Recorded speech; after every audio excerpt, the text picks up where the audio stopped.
Hello everyone. It's Origami. Today we will be listening to What If Kurama Was Never Sealed in Naruto. Be sure to like and subscribe. Here is the summary. The fourth Hokage never sealed the Kyuubi into Naruto. Instead he defeated it and gave his son Naruto a new chance at life. A strong, powerful Naruto. He made Jounin at 13 also. Chapter 1, From Imprisonment to Hell, The New Life. Namikaze Uzumaki Naruto. From imprisonment to hell, the new life is born. It's the Yondaime. He's finally come to battle.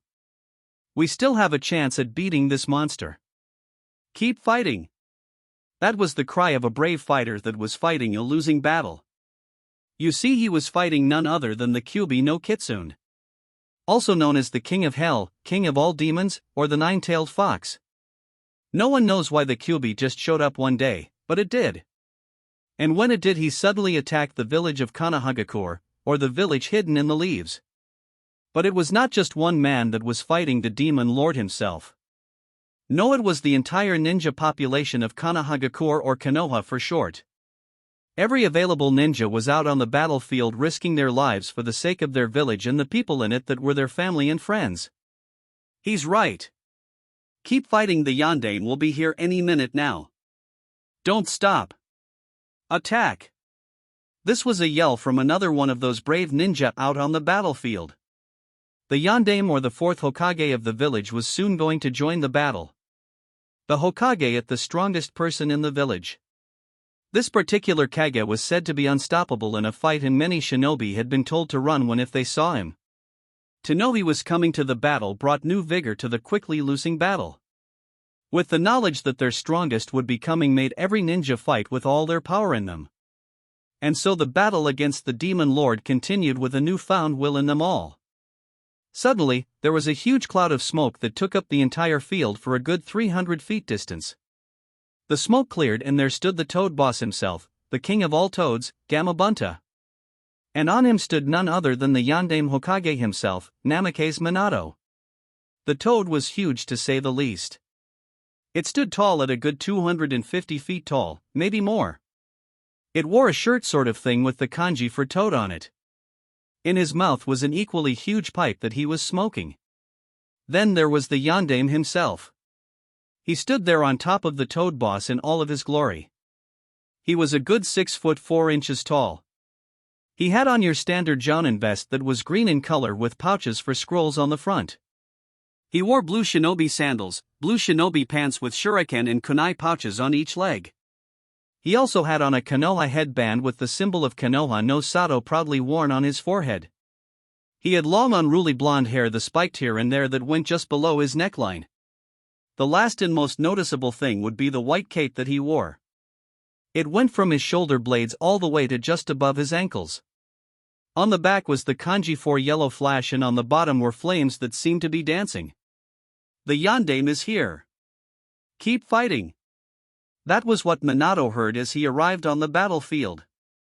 He saw the nine-tailed fox in all its glory. It stood even taller than Gamabunta did, not in height, but in length, and if you counted those 9 lethal tails of his that were swinging violently around, just waiting to destroy everything in its path, it would truly make a scary sight. This is what the Yondaime saw, the Kyuubi, killing all of Konoha's ninja fervently and without mercy. There were dead bodies everywhere and even more wounded. That didn't count the people that the Kyuubi just vaporized completely. How he stood in front of the Kyuubi without even flinching was quite the feat, and only he could do it. Just as he was about to advance, he couldn't help but look back at the village behind him. It was his home and he would protect it with his life. That was the duty of a Kage, or more importantly, the duty of a father. You see, his only son was just born and he resided in the village behind him. He couldn't help but remember the last few days he had just gone through. Flashback 5 days earlier. Minato was sitting in his office looking over book after book. He had to find a different way to stop the Kyuubi. He had to. He couldn't accept the other option, he wouldn't accept it. There had to be something that he hasn't thought of. Something. Damn it. I can't find anything. There has to be another way to stop it. There has to. This was the state of the Hokage of Kanahagakure no Sato. For the past 3 weeks the village had known that the Kyuubi was out of hell, and at first he was good. Just roaming the country until 2 days after he appeared he just went crazy. He lost it and attacked everything and anything at its path. It spared no one and it was heading in Konoha's direction. At first the village was in disbelief. Why, you might ask? Well, it is quite simple really.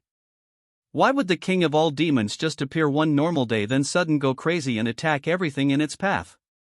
They were just lucky enough to be in its path, lucky them. Anyway, the village was in a panic. How were they supposed to stop the king of all demons? He was rumored to be able to destroy entire mountains with just one swing of his tails and also start tsunamis with another swing. It was a creature that no one wanted to face, and they were going to face it. The Hokage took action immediately and cancelled all missions and called all shinobi in the field to come back to Konoha immediately. They did just that too. They would fight for their home and family. They were shinobi of Konoha and they would be damned if they went out without a fight. This was not what was bothering our Hokage though. It was the fact that he would have to sacrifice his own son to be able to stop the monster. Being the Hokage meant that the village came before family. But he was not willing to sacrifice his own son. He would do anything to protect him and make sure he had a great life, which was why he was in his office banging his head on the table as we speak. You see, he found a way to stop the beast, but it was too high of a price for him to pay. Seeing as the beast was immortal by human standards and could not be killed by any mere human, it would take nothing less than a force of nature to stop him, a hurricane, a tsunami, something huge and powerful. He unfortunately had none of this. He may be considered the strongest of his time, but not even he had that kind of power. The only thing he could do right now to stop the great beast was seal it away into his own son. By doing that, the Kyuubi and his son would eventually pass on and the Kyuubi would die with his son. He had the seal made up and everything. He would call upon the death god himself. A being that even the Kyuubi had no power against. With him he would seal away the Kyuubi inside his son and thus would end the Kyuubi's reign of terror. The only problem was that afterwards everyone would think of his son as the monster Kyuubi himself, thus making his son's life a living hell at a young age. He would not do that.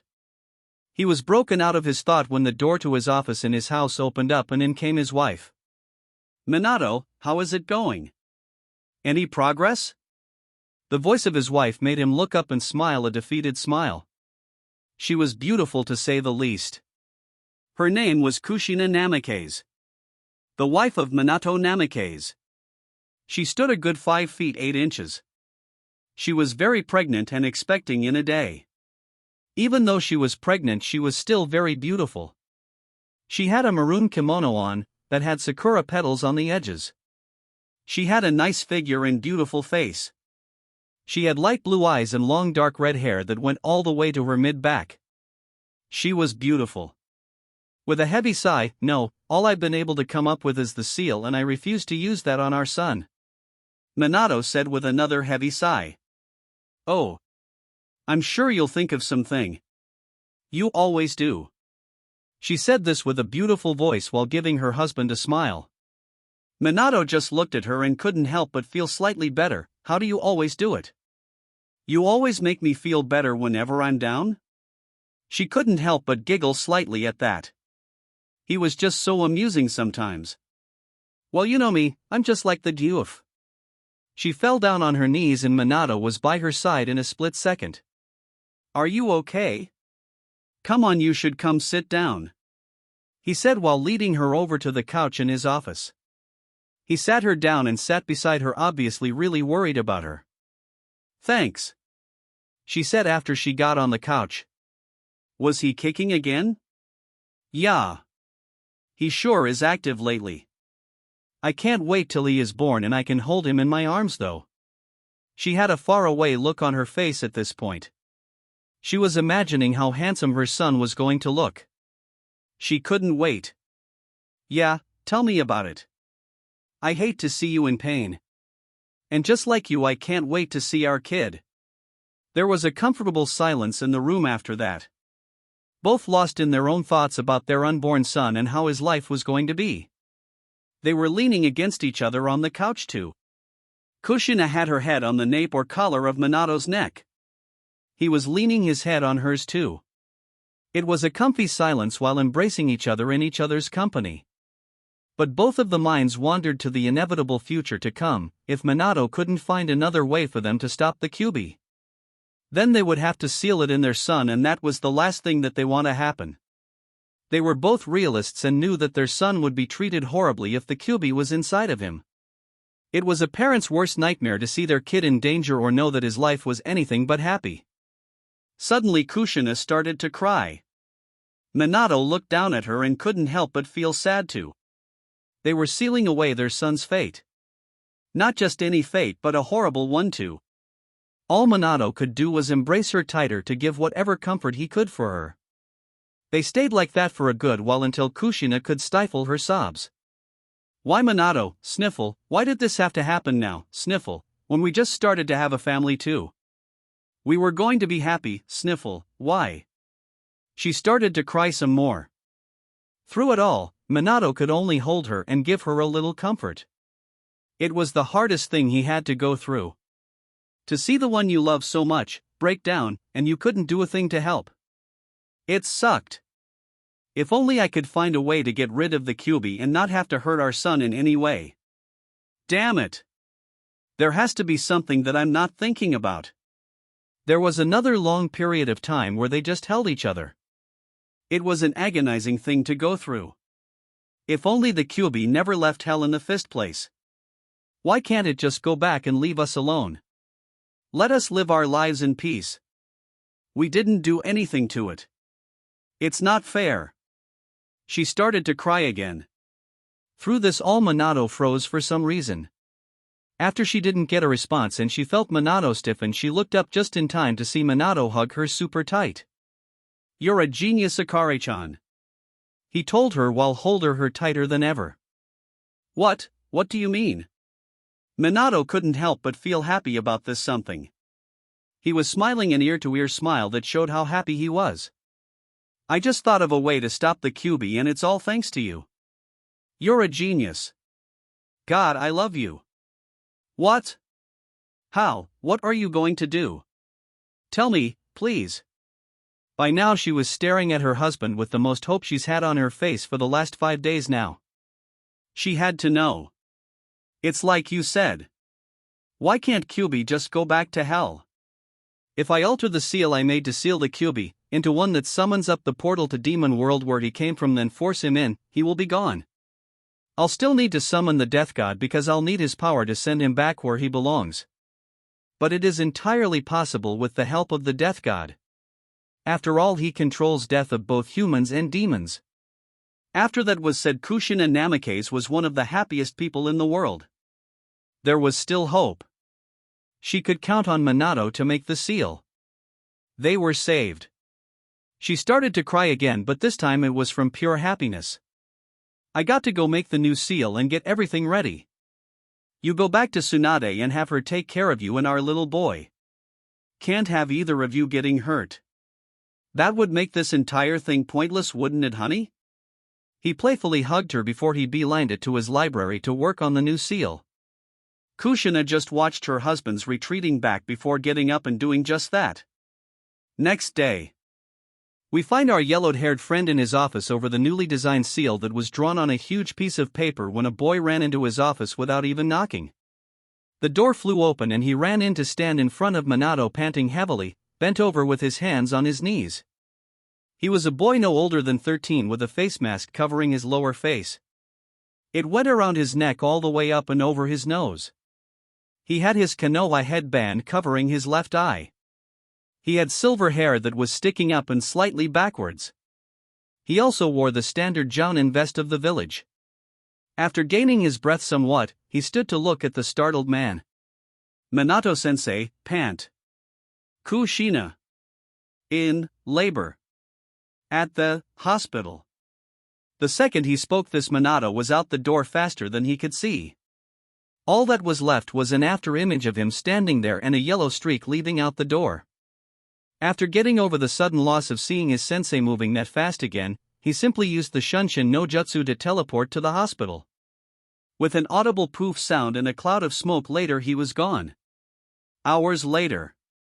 He's beautiful, isn't he, Minato-kun? That was the voice of a very tired woman named Kushina Namikaze. She just finished giving birth to her child and is now holding that same child in her arms lovingly. Standing beside her is her husband Minato Namikaze staring at his boy. He couldn't be happier right now, he was on cloud 9. What's his name, you two? Asked an old man that just walked through the door. He was very old too. You could tell by the small amount of wrinkles that were starting to form on his face. He stood in the doorway walking up to them with a smile of his own. His name is Namikaze Uzumaki Naruto. Kushina said with a smile as she looked down at her son. How do you like that name, Naruto? She asked playfully as she let her son play with her finger. The response was a giggle from Naruto and his pulling on her finger with more vigor than before. Everyone in the room just smiled happily, especially Minato. Hi, there, Naruto. I'm your father, Minato. You're going to grow up to be really strong like your father, aren't you, huh? He asked as he let him play with his finger and suck on it just as his wife did. This truly was a great day for the Namikaze family. Their newest member was just born. And what a great member the child would be. Flashback end. Gamabunta, let's finish this. Those were the words that the Toad boss heard before he jumped towards the Kyuubi no Kitsune. With one mighty push off his legs he flew in the air right over the fox and landed behind said fox. The 9 tails immediately lashed out at him. The Toad boss dodged to the side, just barely being missed. One tail was far too close though. Then the giant fox charged in and took a swipe with one of its might claws and managed to hit the Toad boss in the face because the fox was just too fast to dodge all of its tails and then a surprise from its claws. The mighty claw came down on Gamabunta's face and went right over his eye. He screamed out in pain and jumped back to get some distance. Sudentepadama, water release gunshot, Gamabunta fired a huge water blast from his mouth and it went straight for its only target.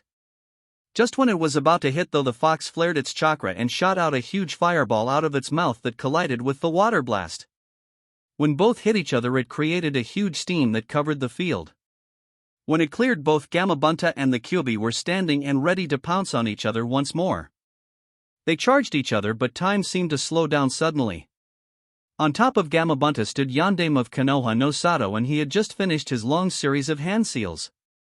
Throughout the whole battle between the two giants Minato was doing hand seal after hand seal. 123 hand seals later he was finally done and he yelled out his jutsu. Shiki Fujin, Jigaku Koka Kaiten Chiten Numa no Jutsu, descending hell to mirror heaven and earth, change to underworld no Jutsu. All life within a 40-mile radius stood still, not daring to move for being afraid of what might come next. Even the mighty Kyuubi dared not move, for even he, the king of all demons, felt the power that Jutsu possessed. Suddenly the ground underneath Kyuubi and Gamabunta shook violently and started to crack right from under them. Both giants jumped back and watched as the very earth crumbled to nothingness. Then cracks that were a foot in diameter each, running for hundreds of feet in every direction from where it started, began to form, and the ground suddenly collapsed downward. After a few agonizing seconds the hole could be seen for all in the world to witness. Where there used to be forest now was a hole the size of 3 Kyuubis combined. It was hundreds of feet wide. On the other side of this hole you could see flames like no other and other demons as well. Then from behind Gamabunta appeared a being scarier than the Kyuubi himself, the death god in all of its glory. It was transparent but you could feel the power coming off of it. And it wasn't a normal power either. It felt like pure death. The death god saw the king of all demons and reached out for the demon lord. Death's hands grabbed the demon lord and dragged the Kyuubi into the pit that was Demon World, also known as Hell. The Kyuubi felt Death's hands and even he, as powerful as he was, couldn't help the shiver that went down its spine at just the feel of Death's hands. He tried to fight back but to no avail. Death succeeded in pulling the demon lord into the underworld. Once inside Hell the death god came back out and spread his arms wide, then, as if pulling two things together in front of him, he moved his arms from their outstretched position and proceeded to pull them together in front of him, till his wrists were touching. As the death god did this, the portal to the underworld shut and closed once again. All the onlookers saw of this was the ground crumbling and then Kyuubi being pulled in. They could not see the death god. Only those who have signed his contract can see or summon him. All the onlookers saw after that was just a blinding light. They did not see the portal close or the death god. All they saw was a blinding light that lasted a good 20 seconds before it faded down into nothingness. When they could see again, they were astonished. There in the field was Gamabunta with the fourth Hokage, Namikaze Minato on top of him and no sign of the demon lord at all. But to one Yondaime Hokage he saw the death god approach him and rip out his very soul from his body. He knew this would happen, that was the cost of calling forth the death god. You die in the process and he takes your soul with him to the afterlife. It was a self-sacrificing jutsu. As his soul was ripped out, all he could think about was his wife and child. He was happy that at least his son Naruto was alive. He knew his wife was dead, though how he knew was beyond him. It was a feeling in the back of his head that told him so. He just prayed that it was a quick and painless death. Finally though, his mind went to his child. Namikaze Uzumaki Naruto. He got to hold his son and spend an entire 4 days with him. That time was spent with his wife and son. And what a great 4 days that was. His son was alive and he could now live a life of happiness and not the hell that could have been. Knowing this, the Yondaime died with a smile on his face as he fell from Gamabunta's head towards the ground. His last words were, "Live well, Naruto." He died in the middle of the fall and Gamabunta caught him with his tongue and laid him on the ground. With the fight over, there was no need for him to be there, so he disappeared in a poof of smoke back to where he came. The onlookers of the fight were startled when the Hokage fell off of Gamabunta and ran to where he was put down. When they got there they found he was dead. The battle was over. The Kyuubi no Kitsune was gone and their Hokage was dead. The next day, everyone was standing outside of the Hokage building, where there was to be an announcement made about the battle yesterday. Everyone was there. From citizens to shinobi, from infants to the elderly. Absolutely everyone within the hidden village of Konoha was there. They didn't have to wait long before the previous Hokage, the third Hokage, Sarutobi, went in front of the podium and stood there for the crowd to quiet down. Within moments the entire crowd was quiet. Even the babies. Clearing his throat he spoke in a loud voice, "As you all know, yesterday was a tragic day for the village. We lost many men and women. Some were shinobi and some were citizens. They all had long prosperous lives ahead of them. They need not have died, had it not been for the demon. We do not know why the great demon would suddenly attack, but that is not important when compared to the losses we have suffered. What is important though is that we defeated it and now is the time we rebuild and start over. Many were lost in that battle but will not be forgotten. They live on in the heart of us all and we will not let the flames of fire burn out. We will continue on in this world and return to our former glory." At this point in the speech the crowd cheered loudly for the speech. Sarutobi raised his hands to motion everyone to quiet down so he could continue. "Yesterday we also lost the fourth Hokage. My successor Namikaze Minato. He fought to protect this village and used a self-sacrificing kinjutsu. By doing so he defeated the demon fox and saved all of Konoha. I am also sad to say that his wife Namikaze Uzumaki Kushina is also dead. She went into battle with her comrades and died in the fighting." The crowd became sad once again and Sarutobi continued on. "Because Minato is dead, I will be taking his place as Hokage once again." The crowd was mixed between cheering for the reinstated third Hokage and being quite in respect of the late fourth Hokage and his wife. Sarutobi continued on. "Although we have lost much, we can rebuild and we will. Families have been pulled apart, but they will grow again in time. Buildings may have fallen but we will rebuild them. Konoha will once again prosper in due time." The final thing that I would like to say would be about the late fourth and his wife. He was a great man in shinobi, but he was an even better husband to his wife Kushina. Many in the crowd hung their heads at this. They knew they both died and they knew that they were also due to have a child in day now. But now that would not happen. After another pause in his speech to let all the information sink in, he once again started, but this time with a brighter sound in his voice. The crowd also noticed this. On my final note, I would like to say that not all of the Namikaze family is gone. There is one more left, and that is none other than Namikaze Uzumaki, Naruto, Minato's, and Kushina's child. The crowd gasped at this. They thought that the Namikaze were all dead. This surely was bright news. One person decided to be brave and asked the question that everyone wanted to but was too scared to do so. Hokage-sama, may we see the child of our hero? Sarutobi looked at him and then nodded to someone off to the side. It was none other than the kid that burst through the door in Minato's house a few days prior to tell him about Kushina being in labor. Kakashi Hatake walked up to the Hokage and carefully handed him a bundle in his arms to the Hokage. Once the third had the child in his arms, he turned back to the crowd, allowed them to see the child. He was just an ordinary-looking child, but he was a Namikaze, and that made him special. This is Namikaze Uzumaki Naruto. Named by his own parents before they died. They wished they could be with him and help him grow up in this town that they loved, but that unfortunately could not be so. They asked me to personally take care of the child until he is old enough to live on his own, and that is what I intend to do. The crowd looked at the child and could not help but feel a little better that at least some things from the lives they once knew were left. The son of their hero lived, and that was great. Perhaps life in the Hidden Leaf Village would prosper again, like the third said. After the speech was given, Sarutobi walked off back to his home and the village did the same. Tomorrow was a new day for Konoha. Chapter 2, A True Prodigy is Running Around Konoha. Namikaze Uzumaki Naruto. A true prodigy is running around Konoha. Asuma-san, today is the day I go to the academy, right? That was the question that Namikaze Naruto asked as he ate his breakfast. He was talking to Sarutobi Asuma, the 3RD's son. He was a jounin of good height, 6 feet 3 inches. He had blue shinobi pants, blue saddles, and a green jounin vest with the 6 pockets for scrolls on the front. He had black hair that spiked upwards but not too high. He also had sideburns that went all the way to his chin where his beard was. He had brown eyes with the standard headband tied around his forehead with the leaf symbol on it. He also had a cigarette in his mouth. That was his trademark, that cancer stick of a habit of his. He always had one with him or in his mouth.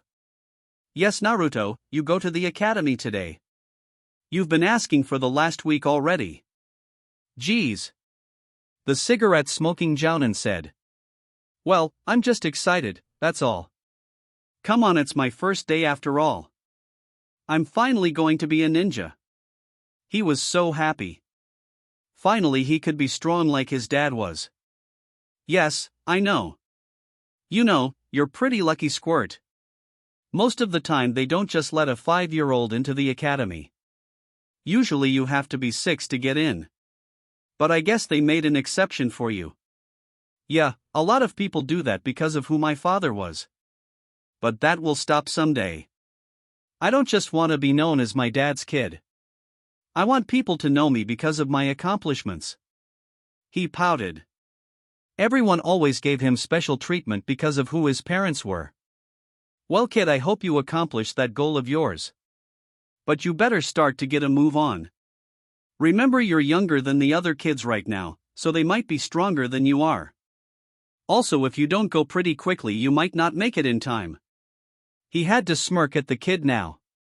After a second he looked at the clock, jumped out of his chair and rushed out the door, barely even saying goodbye. Now outside of the Sarutobi compound, we find our 5-year-old jogging to the academy for his first day of school. All the way there people smiled, waved, and greeted him.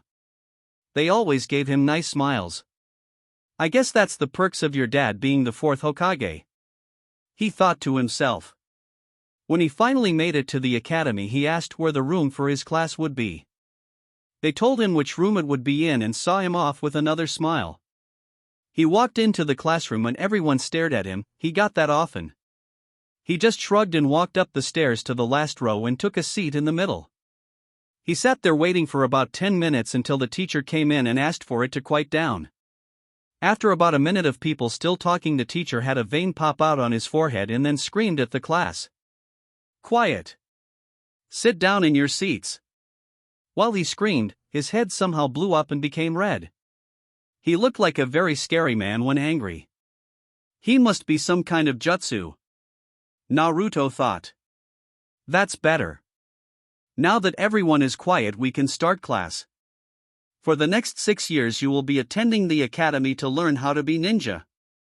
My name is Yumano Irika, I am a Chunin and you can call me Irika-sensei. Now for roll call. He took roll call alphabetically and when he got to the case he said, Namikaze Uzumaki Naruto. At the name Namikaze many turned their heads towards the student that said here. It would be a lie to say that everyone in Konoha didn't know about the last Namikaze left. There were many whispers going around that soon turned into full-blown talking. Again that vein appeared on Irika's head. Quiet down. That got them to shut up. Better, now Sito I wait. And so on and so on. After roll call Irika explained that by the end of the 6 years in the academy they would know a lot about the shinobi nations, history of Konoha, all about chakra, at least 3 jutsu, and of course how to be a proper shinobi. To pass the academy you had to have good grades and be able to perform those 3 jutsu with good results. 8 months later. Irika-sensei had just walked in and everyone sat down and sat there quietly. After the first couple dozen times the students learned not to get the evil big-headed no jutsu, so they wisely shut up when he entered. Irika saw this and couldn't help but smirk. They were so easy to control right now. Okay class, thanks for being quiet. Roll call time. He went through roll call just like normal. Today is a very special day. Someone in this class will be given the graduation test really early. He or she has shown great promise and is years ahead of everyone else. In fact, the youngest to ever graduate the academy was Uchiha Itachi at a record of 6.5 years old. Today someone might break that record. The class broke out in gossip about who could possibly be that good in class. They didn't have to wait long before the answer was given in the form of a name. Will Namikaze Naruto please come with me to another room so you may take the paper test first? Irika exclaimed with a smile on his face. Me? Naruto was dumbfounded. He knew he was stronger than anyone else in class, but to be good enough to be a genin he didn't know about that. Luckily for him Irika-sensei saw this look. Now Naruto, I know you and your fellow classmates might be wondering how you could be so advanced. Well, it shows on your test scores and your performance of taijutsu. Hand-to-hand combat, you see I've compared your scores with others from last year's graduation exams and your answers are on their level if not better than theirs. Your taijutsu according to me and 3 other teachers is on par with a genin and your strength and speed are too. Overall the teachers believe you are ready to be a genin. So please follow me to the examination room. With that said, Irika went out the door with Naruto following. Irika returned 5 minutes later to continue his lessons for the others. 40 minutes later Naruto came back into the classroom with his paper and handed it to Irika. He looked it over and smiled. Congratulations Naruto. You passed the written exam with 100%. Great job. Naruto beamed. He seriously thought that the test would have been harder. But surprisingly it wasn't as difficult as he thought. Now class, I'll leave this up to you. Do you want to come watch Naruto perform the other tests to graduate? If you don't, I can get another teacher to test him. What do you say? He really wanted to be the one to test out Naruto, but if the class didn't want it he had to stay. Luckily for him everyone wanted to see what he could do, so they all headed outside for the next test. When they got out into the practice field he turned to Naruto. Okay Naruto, usually we don't do this test for graduation, but since we don't have a good record of your abilities to throw kunai and shuriken we need to test them. So you are going to throw these 10 shuriken at those dummies and then 10 kunai at the other dummies. Try to hit the bullseye. Naruto went and grabbed the aforementioned weapons and stepped up to the line. He put all but 2 kunai into his pockets, the other 2 he held in each hand. He took aim and then let them fly. They soared through the air and hit the dummy's dead center in the bullseye. He repeated this for the other 8 kunai and 10 shuriken. They all hit the bullseye dead center. He turned around with a sheepish grin on his face. Irika smiled back, but his other classmates had to pick up their mouths from the floors. They couldn't believe what they saw. This kid that was a year younger than anyone in the class and was doing great on the test. they couldn't believe their eyes. Well done, Naruto, perfect again. Okay, now for the final test. Usually there is one more, and that is your taijutsu skills. But since you have had 4 teachers' approval, you don't have to take that one, so on to the final test. I want you to perform the Bunshin no Jutsu, clone technique, for me first. You need to make at least 3 Bunshin or you fail. Whenever you're ready. Naruto took a step forward, but in front of everyone he was feeling really nervous. He took a big breath in to calm his nerves and prepared to mold his chakra. He performed the ram seal and 10 poofs of smoke happened beside him. When the smoke cleared, there stood 11 Narutos. One was the real one and the other 10, illusions created by the technique. Once again the student had to pick their jaws off the ground, and even Irika joined them this time. Well, you surprised me again, Naruto. You passed that one perfectly with flying colors. You even made 7 more clones than you needed to. Now please perform the Kawarimi no Jutsu, body replacement, for the second part. Naruto did just that. Going through some seals and then switching places with a log that was in the training grounds. It went off without a hitch. Well done again, Naruto. You passed that part too. Now for the final jutsu, please perform the Henge no Jutsu, transformation, and turn into an exact copy of me, please. Naruto complied. He stood in front of the class and put his hands in the ram seal again and said Henge. There was a puff of smoke, and when the cloud disappeared there stood an exact copy of Irika. Well done, Naruto. Perfect again. You can drop the jutsu now. Naruto did as his teacher told, and with another audible poof and a cloud of smoke, there stood Naruto, dressed in his blue pants and white shirt. Well done on everything. Congratulations, Namikaze Uzumaki Naruto. You passed your Jounin graduation exam. You are officially a ninja of Konoha. Naruto jumped up in joy that he passed. He couldn't believe this. He was awesome. You are now also the official youngest genin to ever come out of Konoha village at the age of 6 years old and 2 weeks. Come here, Naruto, so you can get your official headband. Naruto did as instructed and went over to Irika and was handed a Konoha headband. A brand new one too. It had the Konoha leaf on it. The actual band you would use to tie around your head was blue. He wanted black, but he could get that fixed later. He looked at it and then lifted it up to his forehead.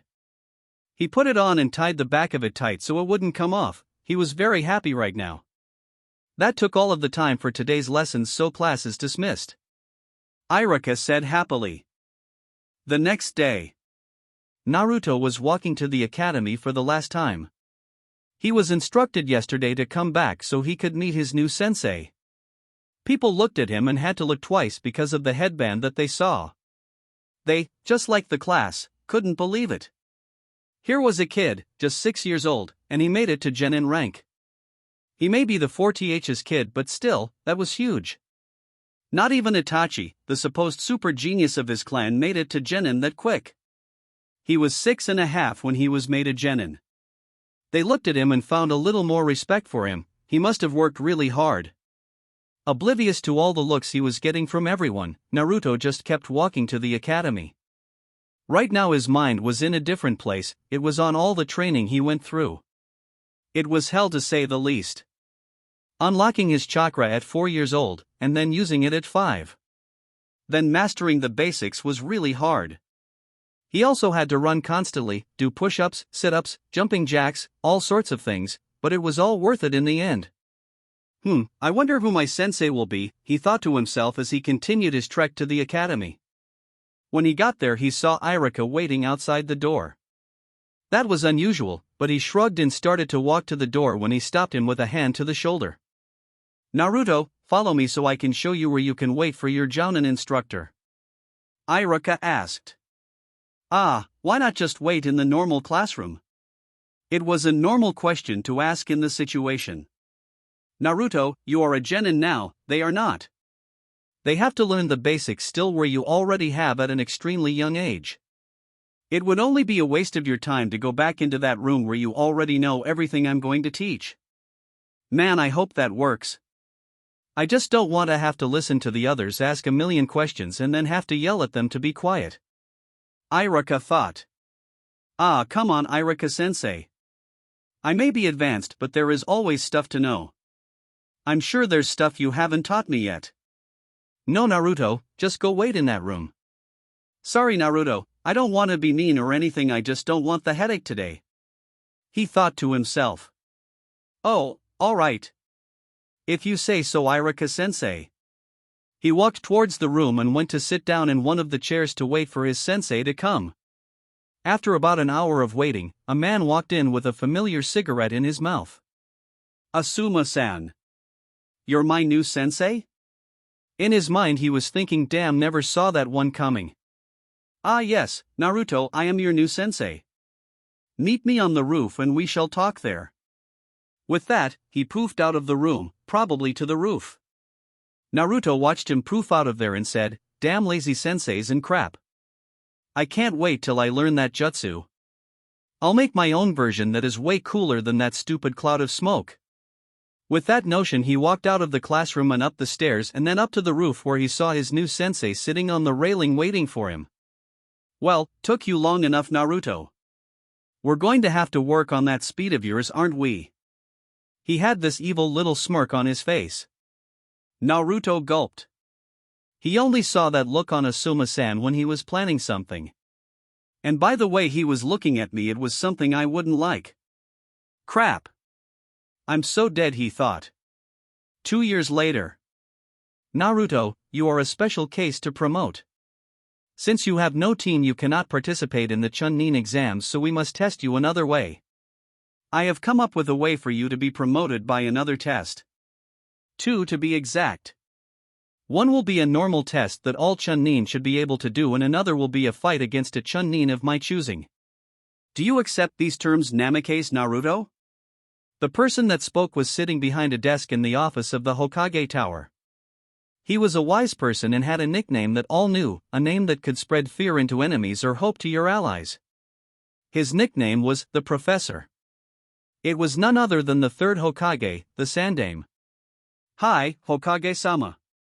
Good, then your test will be in 2 days' time. Be prepared.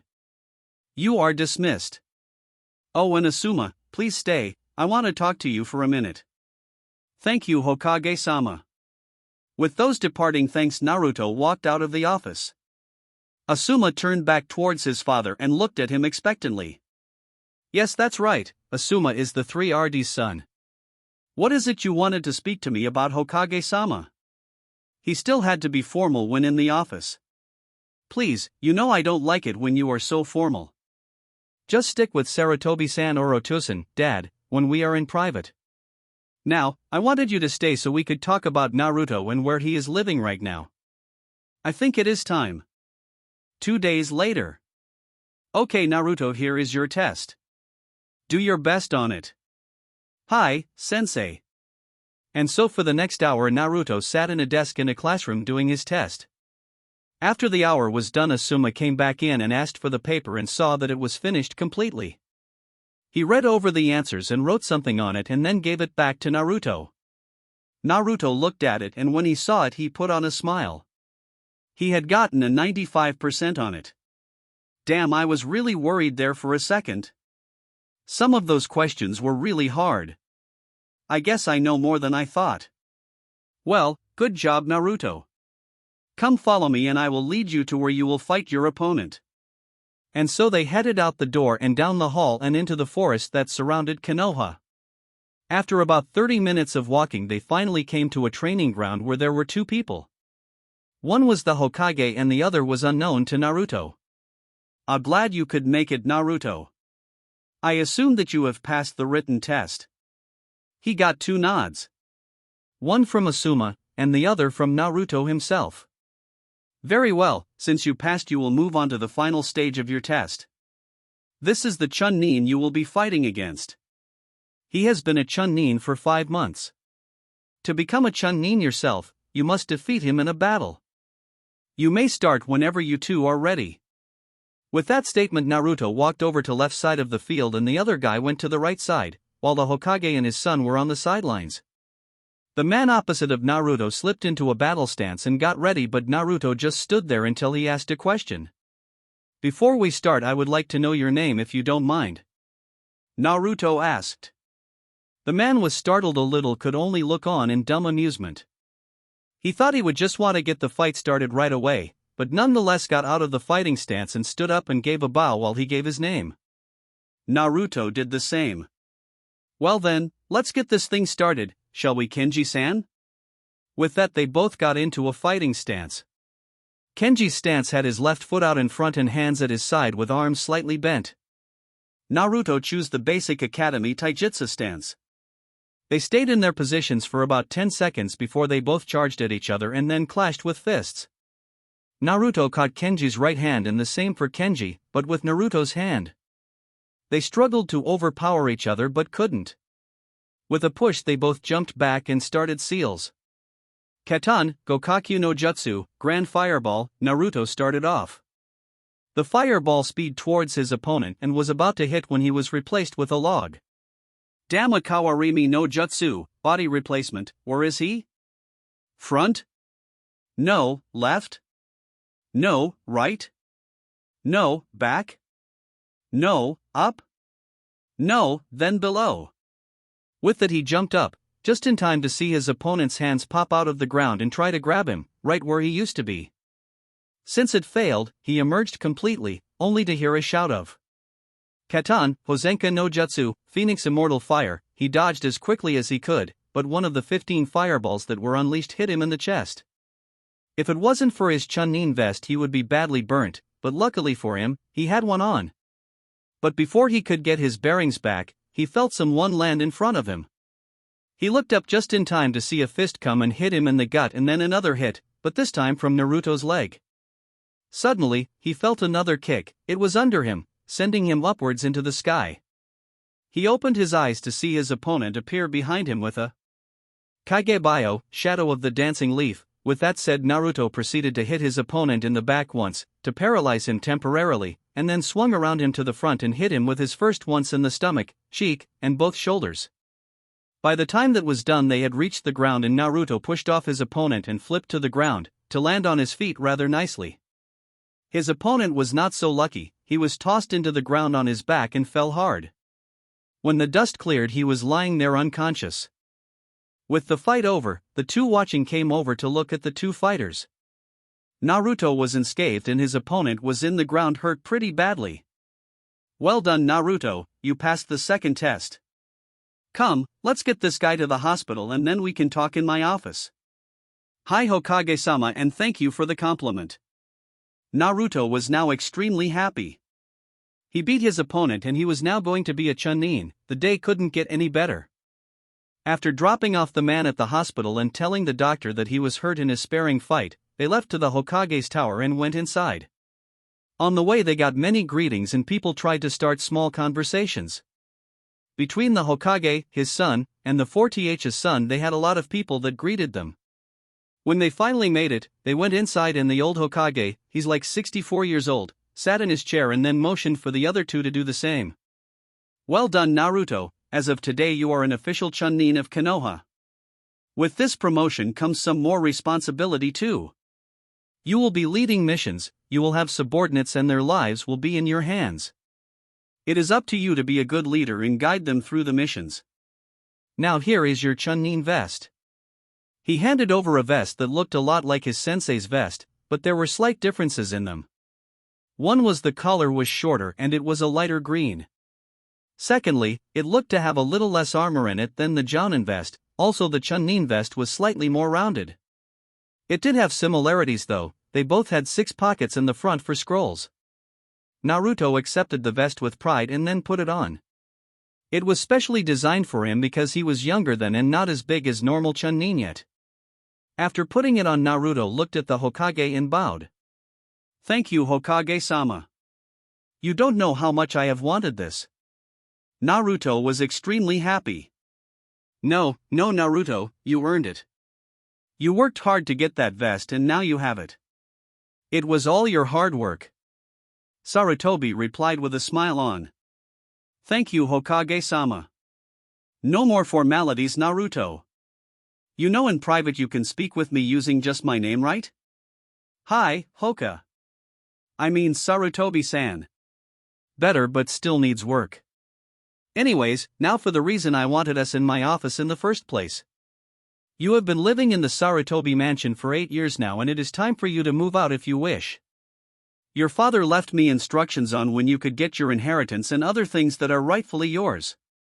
He told me that you could be given your clan house and your father's fortune when you reach Jounin and you have now. So without further ado, here are the keys to your new home and the bank accounts of your family.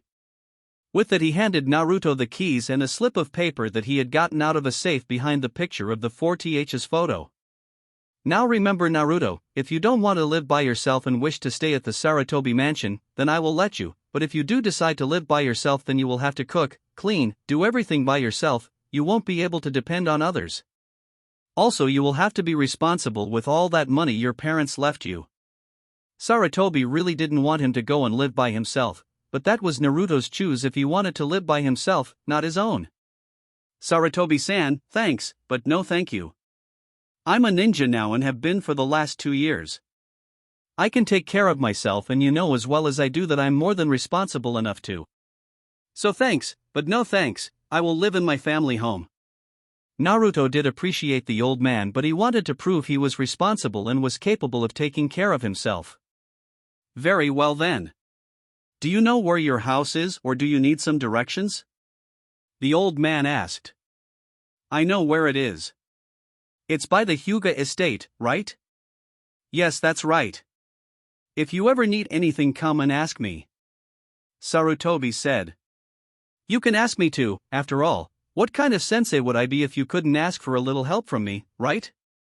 Naruto's sensei asked. Yeah, no problem. Thanks again guys, I'll be sure to keep in touch with ya. See ya. With that, he teleported out of the office, with the classic Konoha Shunshin, a swirl of leaves. He sure has grown fast, hasn't he, Otosan? Asuma couldn't help but feel happy and proud about how good his student was. After all, he will probably be in the history books someday. And I will be praised as his sensei. He thought with a small smirk/smile. Yes, he has. And what are you smirking about over there? Oh, nothing. He laughed as he walked out of his father's office. I wonder what that was about. Oh well, none of my business. He then turned in his chair and then looked outside his window to the Hokage monument. Minato, Kushina, you would be so proud of your son if you were here. He is getting stronger and stronger in life and he just keeps doing it at an amazing pace. I wouldn't be surprised if he even surpasses you someday, Minato, it wouldn't surprise me at all. He thought. Outside of the office, Naruto was walking down the streets and was getting congratulated on his new promotion. He greeted them with thanks and then continued on his way. As he passed by a stand, he caught a whiff of a great aroma that made him turn his head that way. He was a little hungry, so why not get some food? So he walked into the stand, called Ichiraku Ramen Bar. He sat down at the counter and noticed that the place was relatively empty. There were only 2 other people in there. When he sat down, the waitress came to him and gasped. Namikaze-sama, how may I help you? The waitress asked. Naruto looked at her and released a sigh. Why can't people just call me by my name? Why is it always Naruto-sama, Namikaze-sama? Why not just Naruto-kun, or Naruto-san? But no, always with the formalities. I'm sick of it. He ranted while he hung his head down. Did I say something wrong, Namikaze-sama? She asked. Naruto just hung his head more at this. After a few seconds and the girl trying to apologize for something she thinks she did wrong, Naruto raised his head and looked at her. She was a couple of years older than him, maybe around 12 years old or so. She had brown hair and had an apron on with a bandana, which was white, on her head to hold her hair from going into her face. No. There is nothing to apologize for. Really? I'm just kind of sick of people calling me Namikaze-sama or something like that. They are all too formal. Please just call me Naruto-san, miss. Oh. My name is Iam. The girl told him. Like I said, just call me Naruto-san from now on, please. I am Chan, he said with a small smile on his face. I am just nodded dumbly. Here was probably the most popular and renowned guy in Konoha, and he just asked her to talk to him normally. And he added the Chan suffix to her name, which was another surprise. Chan was used when you were close friends with a girl, not when you just meet them. Oh well, she would go with it if he wanted her to. Alright Naruto-san, what can I get for you today? She asked with a smile on. Naruto smiled right back and replied, I would like a bowl of chicken ramen please. Of course, it will be ready in a couple of minutes. Would you like something to drink in the meantime? Yes, just get me some tea for now, no preference. She nodded and walked around back, but came back a moment later with a cup of tea. Another 5 minutes and his ramen was in front of him. He grabbed a pair of chopsticks and broke them apart and said, Itadakimasu. Way of saying respect for the food given to you. With that, he dug into the ramen and started to eat the noodle, chicken, and soup. He liked it a lot. He ate it in about 5 minutes and then asked for another bowl of the stuff. He got his second bowl a few minutes later and ate that one also in about 5 minutes. Damn, that was some good stuff. He thought to himself. Well, that was excellent, I'll be sure to tell others about this place. I really liked it, I am Chan. I'll be seeing you around, okay? He got up and put some money on the table before he left out the curtain and waved as he left. Who was that, I am Chan? An older voice asked from around the corner. When he came around, he was wiping his hands down on a towel.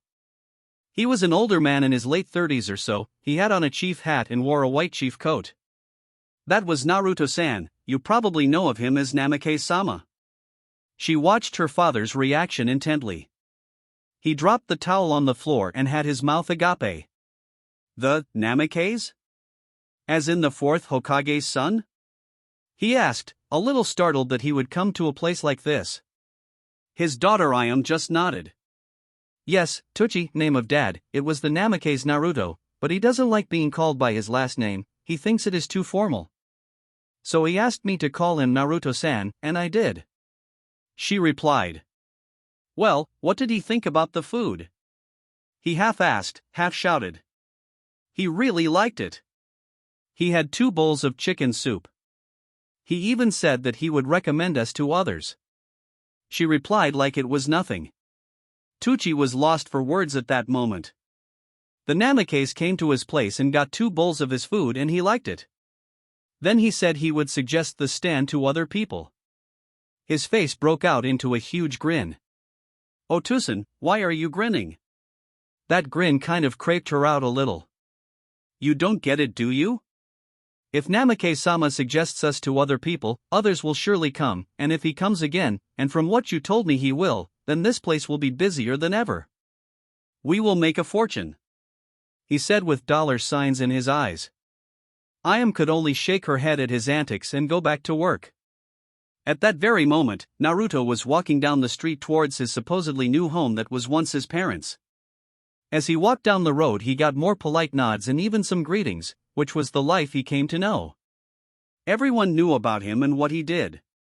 The second something happened with him, it seemed as though the entire village would know about it before he could even travel halfway through it on foot. I guess everyone will know every time I do something new or accomplish something.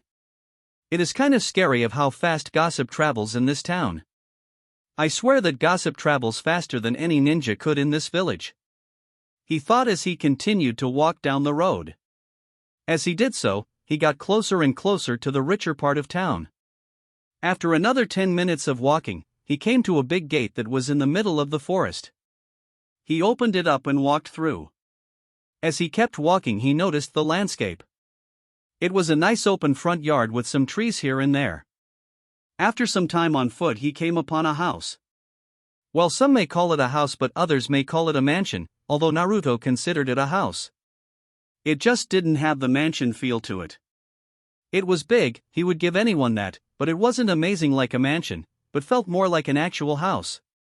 Although he has gotten lost the few times, he had been inside the place before. It was your normal looking house, 2 stories tall, with the front door in the middle, windows here and there. On the second floor there were patios, so you could get some fresh air. In the front there were bushes all around the house and more trees in the distance. After checking the place out for a minute, he decided to head on in. Without further ado, he said to no one in particular, more to himself to get out of his musing for so long. So he walked up to the front door and pulled out the key the old man had given him and put it into the keyhole on the front door and turned. With that, the lock was undone, opening up his new home. After walking into the house, the first thing he noticed were the stairs that lead to the second floor, a little way in front of him, and then the hallway he was in. There was a closet to put coats and stuff in, but he left all his stuff at the Sarutobi mansion for now. He would pick it up later. Right now he had a house to explore. With that exact thought in mind, he wandered the halls. He found a bathroom, a living room, kitchen, dining room, another bathroom, and a bar. Then he found where he would most likely be spending most of his time in, the training room. There were weapons of every kind on the walls. There were mats everywhere, and it led outside into the backyard that was absolutely huge, to say the least. The clearing had to be at least 500 feet big. There were trees, again surrounding the training area, that lead farther out into Konoha, or outside of Konoha to be more precise. There was a small river going through the training ground that went into a lake about a mile away from his house. That would be a great source to practice his water jutsu. After checking out the backyard, he went back inside to look at the upstairs. Once on the second floor, he went into the main hallway, then split off into smaller ones. Most likely, he would find out. As he went down the hallway, he checked out each room as he passed. There were a total of 8 bedrooms on this floor. But the main bedroom was absolutely great. In the middle of the room was a huge bed. Upon closer inspection, it was a king-sized bed with blue sheets over it for coverings and what looked like very comfy pillows. Continuing on with the observation of the room, he found a walk-in closet that was huge also. It had to be 20 feet by 10 feet. That was insane. If he ever had that many clothes, he would be crazy. But hey, the space would probably get used some time or another in his lifetime. After recovering from the huge closet, he went into the personal bathroom and found it was also huge. There was a counter where the sink was and 2 cabinets. Then there was a big walk-in shower. Overall, the master bedroom was very, very nice. He continued down the hall and also found there were 2 storage rooms and 2 more bathrooms on the second floor. Oh, let's not forget the walkout balconies that were all over the front and backyards to look out and enjoy nature. He went downstairs and couldn't help but wonder where the library was. According to the old man, there was an absolutely huge library just full of everything a ninja could ever want, from techniques, ranging in all the elements, to taijutsu, to genjutsu, to history. It was all there, but the problem was he couldn't find it. After another 10 minutes of walking down the same paths, he got frustrated. Where the hell is the library? Then he suddenly remembered the old man Hokage talking about the library once when he asked about his parent house. Flashback. Naruto was 7 years old and was talking to the old man when a question suddenly became apparent to him, so being curious and knowing the old man would be able to answer them, he asked, "Hey Sarutobi-san?" Hearing his name called, he looked down towards Naruto and said, "What is it you need, Naruto?" "Well, I was just wondering, you know how you said my parents have this huge library and stuff, with more stuff than the Hokage's building has?" Here he nods and motions for him to continue, which he does. "Well, I've been there before, but I have never seen this library before. Where is it?" Sarutobi looked thoughtful for a minute before he replied, "Well, you know that kind of information can't get out into the open, right?" It was Naruto's turn to nod this time. "Well, since your parents had such a large amount of books, filled with very important things, and since your father was a seal master, he created seals all around the room to make it invisible to the human eye. It is like a genjutsu, but is more advanced, what with the amount of seals he put on there, to add to the security. He made it so only a select few could get in, those people were restricted to just his family, in other words, you." Naruto had a look of awe on his face at that moment. He knew his dad was a seal master, but to be this good was unbelievable. Making an entire room disappear would take very intricate seals, and they would need to be done right and put into the right spots too. But this added another question. If it is invisible to the human eye, then how am I supposed to see it? Can I see through it because I'm family? Very good question, Naruto. You surprise me again with that brain of yours. No, you cannot see through it either. It is just as invisible to you as it is to me, but for you to see it, you have to do certain hand seals in front of where the door is supposed to be and then swipe a little blood on the wall and it will show itself. Even so, only you or your family can enter, no one else, not even me. The door will recognize your blood and body and let you in. It also has other safety features, like chakra signatures, blood, and body scans. These will all be checked when you touch the door handle. If you are deemed as a Namikaze, then you can enter. If not, then it will never open for you no matter what you try. If you try to force it to open with a jutsu, you will be attacked with hidden weapons that would kill you before you even know it.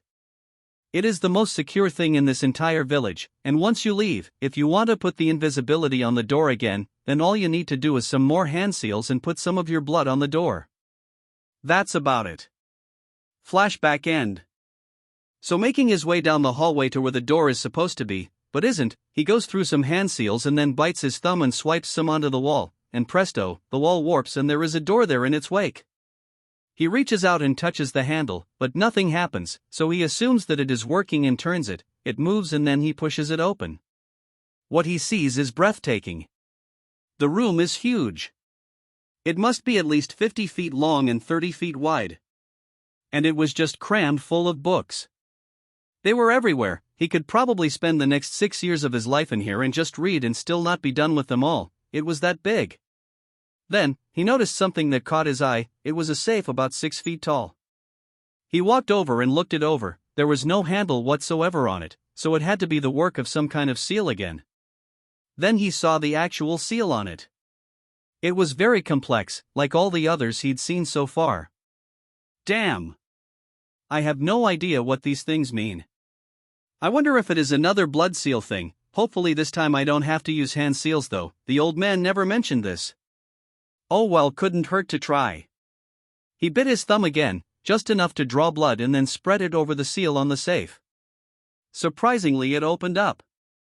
Well, it actually worked. Sweat. Now, let's see what's in here. He looked and found there to be about 12 scrolls in there, but one in particular caught his attention. He picked it up and looked at the title. Namikaze Bloodline Limit. I knew I had one, and that it allowed me to do the Hiraishin no Jutsu, Flying Thunder God Technique, and the Advanced Shunshin no Jutsu. I wonder what it says. And so for the next few hours he looked at that scroll and a few others in the library as well. He then noticed the time and decided to go to bed for the night. He would have plenty of time to read more later. That is the end of this video. Please make sure to like and subscribe.